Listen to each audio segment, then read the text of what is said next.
Dan kelak Allah Ta'ala tunjukkan di hari kiamat bagaimana langit itu dikuliti lembar per lembar setelah alam semesta ini hancur, sehingga seketika tersingkaplah apa yang ada di baliknya.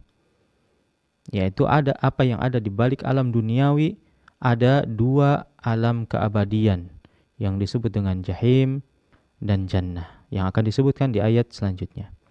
Di mana di ayat ke-12 Allah Ta'ala berfirman, wa idzal jahimu su'irat, dan apabila neraka jahim itu dinyalakan. Al-jahim berasal dari kata jahama, yang mana secara bahasa artinya adalah tawaqqud athna'i syai'il jahim, yaitu menyalanya bagian inti dari sesuatu hal yang besar. Maka seseorang tatkala dia melotot, membelalak, matanya ini terbuka lebar, dalam bahasa Arab disebut dengan jahamar rajulu, yaitu seorang yang mengeluarkan biji matanya karena ekspresi marah, atau bisa jadi karena takjub atau heran, kaget, seakan-akan kedua bola mata itu seperti pelita yang menyala dan keluar menonjol.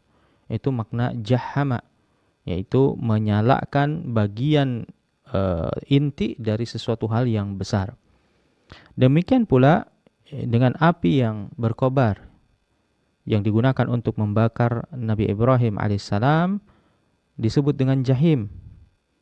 Hal itu dikarenakan bagian tengahnya dari kobaran api tersebut begitu tingginya dan membara, disebutkan dalam ayat fa'alquhu fil jahim, maka lemparkanlah dia, yakni Ibrahim, ke dalam api neraka yang membara.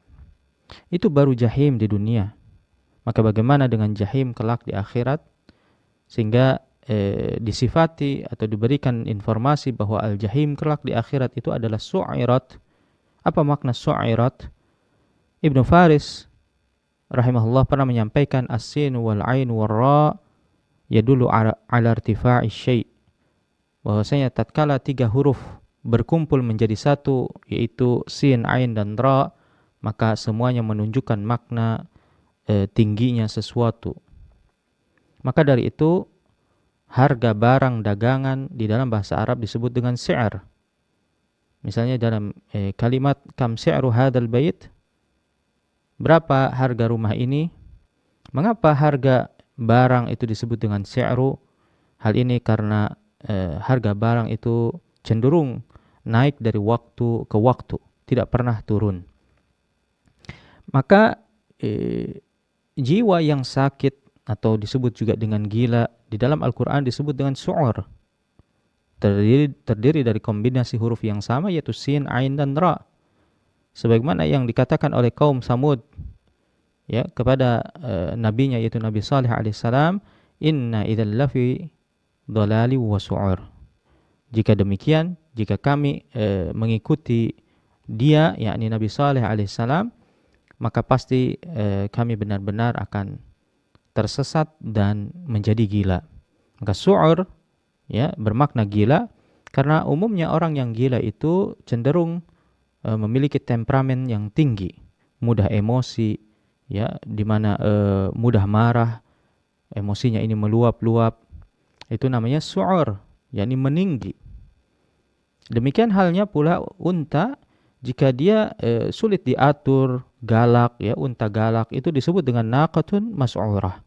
Ya, karena dia memiliki sifat yang pemarah, mudah meninggi.